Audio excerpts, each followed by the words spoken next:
the last post for the week. Here I have a little recap for you of what we've done this week, and then I want you guys to do a little goal setting or identifying success for you. Spend a little time looking at that and then share with the group if you want to. You don't have to, but I feel like when we do share, it helps us, and it helps inspire others too. Okay, so week 1 is hopefully nearly complete. We have learned about inflammation. We've learned about becoming a fat burner and how our body finds energy. First it looks for glucose, then it looks for ketones, and then it looks to muscle. We've learned a little bit about our hunger hormones, ghrelin, leptin, and insulin. And we talked about broken hunger. So how eating smaller meals higher in carbohydrates can produce more ghrelin in our body and leave us thinking we're hungry when we actually just ate. And we've also looked at the difference between appetite and hunger. So physical hunger being your body needs to live and requires nutrients to do so. So real true hunger versus appetite, which can be craving or habit, and that sort of concept. So we have hopefully downloaded the MyFitnessPal app, or Lose It, or something that helps you track your daily intake of nutrients, macros, essentially, and you have somewhere where you can break all of that information down. And then next, hopefully you have downloaded Audible, or maybe found the book at the library, or on Amazon you've ordered it. That's maybe Jen Sincero, You Are a Badass, or Brendon Burchard, Life's Golden Ticket. So start diving in, taking some time to read those books. What they'll do is spark just a little bit of momentum for you. They are books that talk about taking advantage of this very life, this very minute that you have, because it is in fact a gift.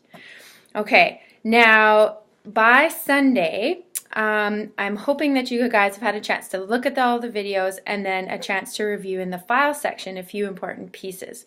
So we want to look at the tracker document, which is essentially just going to be our starting point, which will enter our weight, our inches, and then what I encourage you to do too is pick a piece of clothing and try it on.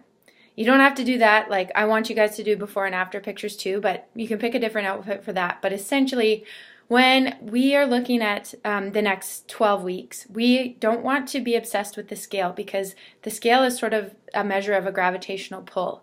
And that doesn't mean that we're healthy. This is going to be more about inflammation and trying to alleviate any bloating or discomfort that we have with the foods that we're eating. So what's going to be able to tell you more about how you're doing is how something fits. So a pair of jeans, maybe it's a bathing suit, whatever you want, put on a piece of clothing and feel it. See how it feels. Because you're going to try on that same piece of clothing in 3 weeks, and I want you to feel the difference, okay? So we are going to track weight, but don't be obsessed with it. Do not be obsessed with it. This is more about creating healthy habits, learning about nutrients, and tilting our macros to see what happens to our body and how we feel. Energy-wise, everything.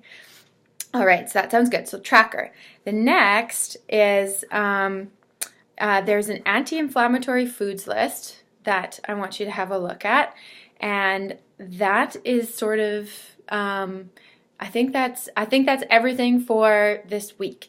Monday, I'll be posting a little bit more regarding foods and their carb content, and we will start looking at macros and what we will be looking to do next week with those. So this week, you've been busy tracking what you're eating right now, hopefully in an app, and if not in an app, that's okay. We will get you in that app sooner or later. We're starting to read a little bit, and we're educating ourselves regarding all of the information provided in the videos. Okay, so action required is, let's talk about goals over the next few weeks, and let's look at success for you. So what does this success look like? Is it a goal of weight loss? Is it a better relationship with food? or is it just more of a positive mindset? So I'll share with you a few of my definitions of success or goals that I'm hoping to achieve out of this. So I love this quote from a friend who actually mentioned it. She's like, my mom was at a party and somebody said this, and I think it's totally true. So it is not about what we eat between Christmas and New Year's. It's about the 360 other days and what we're eating throughout those days, okay? So we have 365 days in a year. We want to have more healthy days than binge days. Binge days might be there. They are difficult to avoid. However, we're going to do our best to try and make those 365 days way more healthy than they are unhealthy, all right?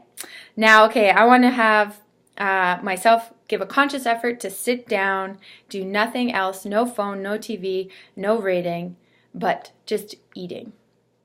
Nothing else can be happening because I think that is important to for me to do.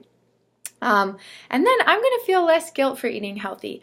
I found myself, especially at Christmas too, almost, I don't know if I make people uncomfortable. In my head, sometimes I think I might, by not eating something that's super caloric or super inflammatory for me, higher carb, higher sugar.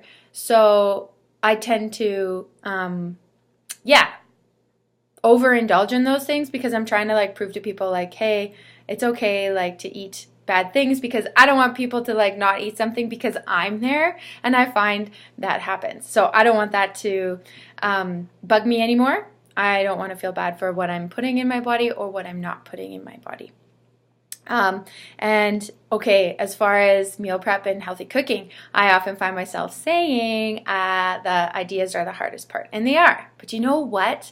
Ideas are all around me. So I'm switching my perspective and my mindset to say, wow, look at Pinterest, look at the library, look at chapters and all the books that they have there on recipes. There's so many resources out there for eating in fat burning mode, for eating in a plant-based mode. There's just so much out there on the internet too. So it's like we have the world at our fingertips. Imagine we didn't have the internet. We honestly have all the opportunity in the world to crush it with a meal plan. All right. And then lastly, to remind myself that I want to eat like I love my body, and I want to make foods for my family that show them that they can love their body. So if I'm cooking really healthy for me, I should be cooking really healthy for other people.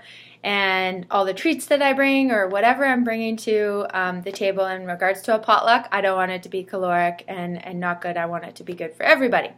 Okay, cool. So that's sort of my idea of what I am hoping to work on over the next 12 weeks. I want to feel good. I want to have energy. And that is all. Okay, so now it's your turn. Now you don't have to do this right now, right away, but take some time over the weekend and be ready next week to share with the group what's on your mind as far as defining success and picking some goals. Beautiful.